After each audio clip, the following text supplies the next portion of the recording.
दोस्तों, आपका स्वागत है द होमी रिवर चैनल में। आज हमारा जो पॉडकास्ट का टॉपिक है वो है सबसे बड़े भक्त कौन, हनुमान जी या रावण जी। तो हमारे साथ है मिस्टर स्वर्णिम और मेरे दोस्त और होस्ट साहिल। आज हम इस टॉपिक पे डिस्कशन करेंगे और हमारे जो दोस्त है स्वर्णिम ये हमें बताएंगे वैदिक और जो हमारे महापुराण से उसमें से इस टॉपिक के ऊपर क्या लिखा गया है और क्या वो संदेश हमें देते हैं। तो साहिल आप सवाल पूछिए। तो जी हाँ, ये सवाल लोगों के मन में आता रहता है कि रावण बड़े भक्त थे या हनुमान जी।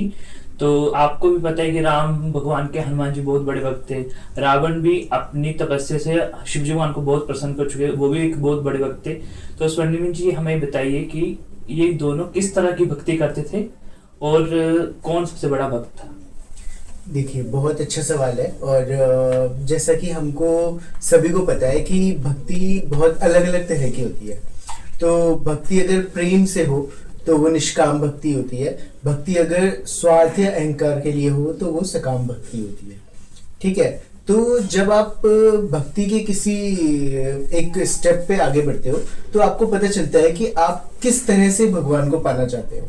मतलब आप अपने स्वार्थ के लिए किसी चीज को देखते हो तो वो एक अलग तरह की भक्ति है, और अगर आप ये चाहते हो कि आप भगवत प्राप्ति करो वो एक अलग भक्ति है। तो यही हमारे साथ दो एग्जांपल्स है। हनुमान जी जिनको हम बोलते हैं कि वो निष्काम भक्ति करते हैं, और जो है रावण जो है वो सकाम भक्ति करते हैं। अब निष्काम भक्ति ये है कि हनुमान जी की जब आप भक्ति की बात करते हैं तो हनुमान जी एक ऐसे भक्त रहे हैं कि हनुमान चालीसा में भी उसको बोला जाता है कि प्रभु मुद्रिका मेली मुखमाई जलधि नाद कहे अचरज नाई।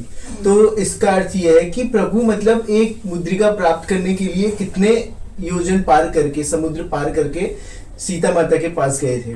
और इस तरीके से बहुत चौपाइयां हैं। आप हनुमान चालीसा में ही देखेंगे, बजरंग बाण में ही देखेंगे कि उनके भक्ति के बहुत अलग अलग स्टेप्स को दिखाया हुआ है, बहुत अलग अलग तरह से कैटेगराइज किया हुआ है।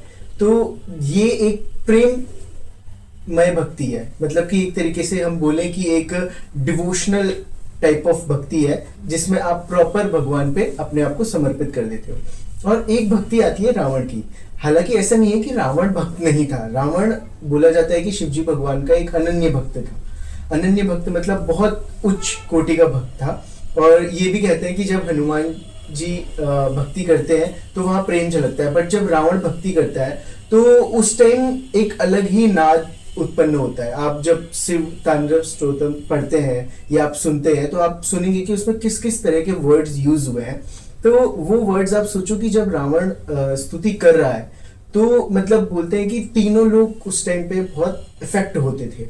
ठीक है। और रावण का एक ऐसा था कि वो इतना पागल था भक्ति में कि वो कुछ भी चीजें करता था। लाइक वो अपने सर जो उसके, जैसे रावण को बोला जाता है दशानन, तो वो एक एक करके अपने मस्तक को भगवान के सामने अर्पित करता था कि जस्ट ऑफरिंग की मेरी भक्ति सबसे सर्वश्रेष्ठ है। तो ये एक तरीके से अलग भक्ति है जिसमें आपका स्वार्थ है। पर एक भक्ति हाँ एक तरह से एक भक्ति ये है जहाँ पे भक्ति में एक प्रेम है। जब आप एक प्रसंग सुनते हैं कि माता सीता जब बोलती हैं कि मैं जब सिंदूर लगाती हूँ तो मैं अपने प्रभु की लंबी आयु के लिए लगाती हूँ, या मेरे जो स्वामी उनकी लंबी आयु के लिए लगाती हूँ। तो वहाँ पे एक प्रसंग आता है कि हनुमान जी पूरा जो माता का जो सिंदूर होता है वो अपने पूरे शरीर में लगा लेते हैं, ताकि जो भक्ति मतलब एक जो भगवान के प्रति उनका प्रेम है वो वहां पे झलकता है कि मेरे प्रभु को कुछ ना हो।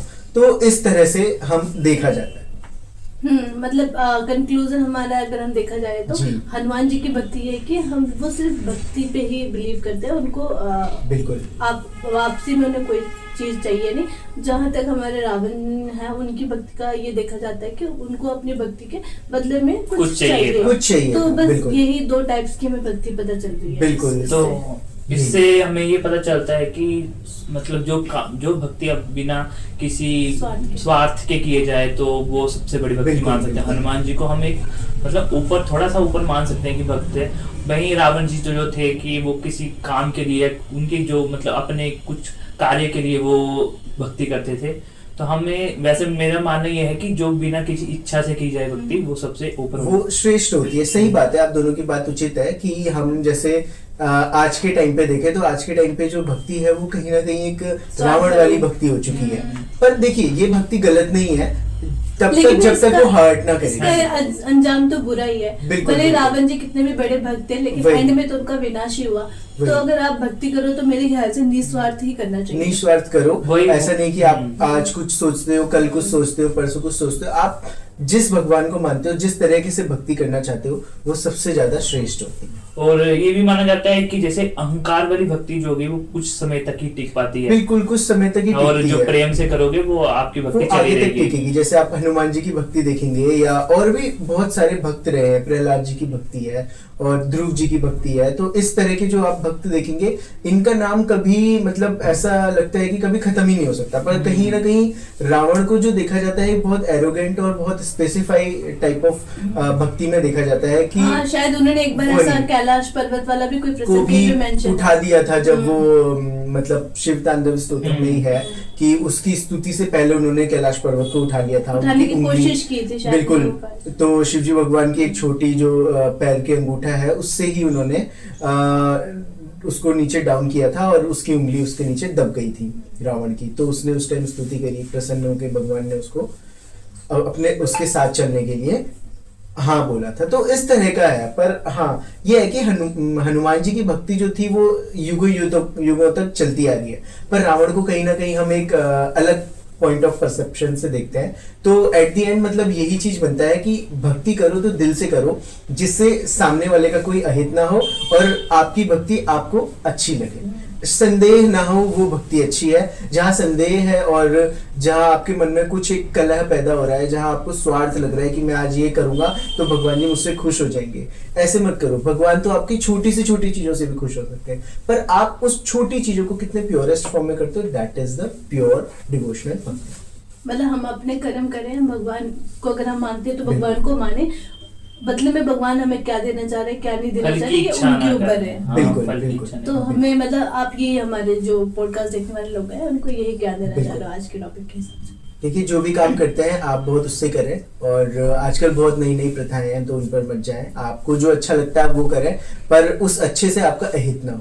और प्लीज मैं आप सब लोगों को ये बोलना चाहूंगा कि हम ऐसे ही बहुत अलग अलग स्टोरीज ला रहे हैं आजकल मतलब हमने देखा है कि जो दिखावे की भक्ति है वो बहुत बढ़ गई है। हमारे बिल्कुल। टॉपिक के लाने का मतलब यही था कि आजकल जो दिखावे वाले जो रील्स की दुनिया है, लोग वृंदावन जा रहे हैं, काशी जा रहे हैं, हर जगह पे जा रहे हैं सिर्फ दिखाने के लिए। उनको लगता है कि हम ऐसे दिखावे में अपनी जिंदगी गुजार देंगे। मतलब आजकल के जितने भी युवा है या जो भी है, बड़े लोग भी हैं, सबके दो चेहरे हो चुके हैं। एक जो उनका सोशल मीडिया है और एक जो उनकी रियल लाइफ है। तो आप सोशल मीडिया और रियल लाइफ के बीच में सिर्फ अपने आप को रखें, आप अपने भगवान को उसके बीच में ना लाएं, ताकि आपकी जो मतलब ये है कि आप मत सोचो कि भाई हमारे ऊपर कोई नहीं है, हमें कोई यूनिवर्स में देखने वाला नहीं है। तो आप दिखावे के लिए जो भी काम कर रहे हैं वो आप दुनिया को दिखाने के लिए बाकी चीजें करें, लेकिन भक्ति को दिखावे के साथ ना जोड़े। तो हमारा आज का यही मुद्दा था कि हम भक्ति को भक्ति ही रहने दें, उसको किसी भी चीज के साथ जोड़ के सोशल मीडिया से इन्फ्लुएंस होके हम उस चीज को खराब ना करें, ताकि हमारे आने वाली जनरेशन जो है वो इस चीज का महत्व समझ पाए।